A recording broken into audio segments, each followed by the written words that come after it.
عبادتوں کا موسم بہار، یہ مہینہ عبادتوں کی بہار کا مہینہ ہے۔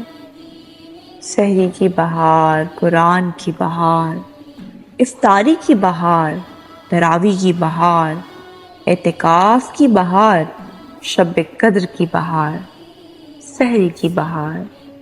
ان بہاروں میں سب سے پہلی اور بڑی بہار سحری ہے، کیونکہ یہ بہار رات کے پچھلے پہر آتی ہے۔ رات کا پچھلا پہر نماز تہجد، تلاوت قرآن اور استغفار کے لیے بہت اہم ہے۔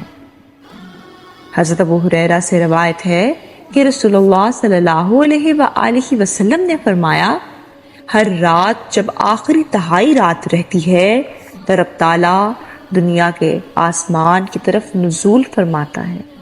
وہ فرماتا ہے، کون مجھ سے مانگتا ہے کہ میں اسے دوں؟ کون مجھ سے مغفرت طلب کرتا ہے کہ میں اسے بخش دوں؟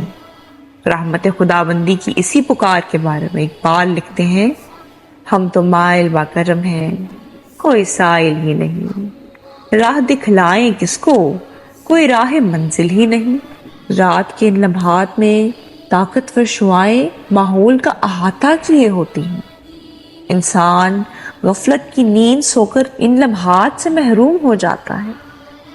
کسی بزرگ سے پوچھا گیا، رات کو وہ لمحات کب آتے ہیں جب رحمت خداوندی پہلے آسمان پر جلوہ گر ہوتی ہے؟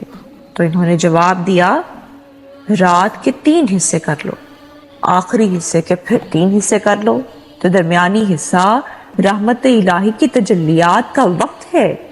غور فرمائیے، سحری عین اسی وقت آتی ہے، اسی لیے اس میں نیکیوں کی جزا بڑھا دی گئی۔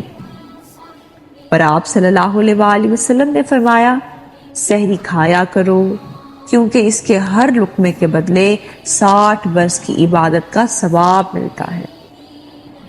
رسول اللہ صلی اللہ علیہ وآلہ وسلم نے فرمایا، سحری کھاؤ، کیونکہ سحری کھانے میں برکت ہے۔ اور حضرت سیدنا انس سے روایت ہے کہ سحری کے وقت یا واسع المغفرہ پڑھا کرو، اس کو پڑھنے والے کے سارے گناہ معاف کر دیے جائیں۔ اور سب سے اہم بات، قرب الہی کے ان لمحات میں نماز کے دوران یا نماز کے بعد مراقبہ ضرور کریں۔ اس وقت کا مراقبہ روحانی طاقت میں اضافہ کرتا ہے۔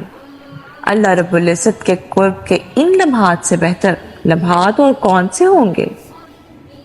سحری کے بعد مسلمان قرآن کی تلاوت کرتے ہیں اور یہ سلسلہ دن بھر جاری رہتا ہے۔ نمبر 6، قرآن کی بہار۔ ماہ رمضان میں قرآن مجید کی تلاوت کے متعلق حدیث مبارکہ میں آتا ہے، ہر سال ماہ رمضان میں جبریل امین رسول اللہ صلی اللہ علیہ وآلہ وسلم کے ساتھ قرآن مجید کا دور کیا کرتے۔ اسی سنت کو ادا کرتے ہوئے مسلمان تلاوت قرآن اور دورہ قرآن کے نام سے پورے قرآن مجید کے ترجمہ تفسیر سننے کا اہتمام کرتے ہیں۔ یہاں ایک بات قابل ذکر ہے، قرآن مجید کے صرف عربی پڑھنا بے شک حصول ثواب و برکات کا ذریعہ ہے، مگر قرآن مجید کی تلاوت ترجمے کے ساتھ کرنا قرآن پاک کا حق ہے، اور اسی مقصد کے لیے یہ نازل ہوا کہ اسے سمجھا جائے۔ اس لیے کوشش کریں قرآن پاک کو ترجمے کے ساتھ سمجھ کر تلاوت کریں، تاکہ ہمیں معلوم ہو اللہ پاک کیا فرما رہے ہیں۔ اور ماہ رمضان میں قرآن مجید کو سمجھ کر اس کے معنی میں ڈوب کر تلاوت کرنے سے اس کے فیوز و برکات لاکھوں گنا بڑھ کر عطا ہوتے ہیں۔ ترجمہ پڑھنے سے قرآن مجید دل میں اتر جاتا ہے۔ نمبر 7، افطار کی بہار۔ روزے کی افطار اسلامی ثقافت کا ایک خوبصورت نظارہ ہے، دعا کی قبولیت کا ایک ذریعہ ہے۔ افطار کے مقدس لمحات میں اپنا دھیان دسترخوان کی طرف مت کریں، بلکہ ذکر الہی کرتے ہوئے مراقبہ کریں اور دھیان اللہ کی طرف لگائیں۔ افطاری کے خوبصورت لمحات میں قرب الہی کو محسوس کرنے کی کوشش کریں۔ افطاری کے وقت ہم سے ایک غلطی سرزد ہوتی ہے، ہمارا ذہن اللہ تعالیٰ کی طرف ہونے کی بجائے دسترخوان پر سجے طرح طرح کے لوازمات کی طرف ہوتا ہے۔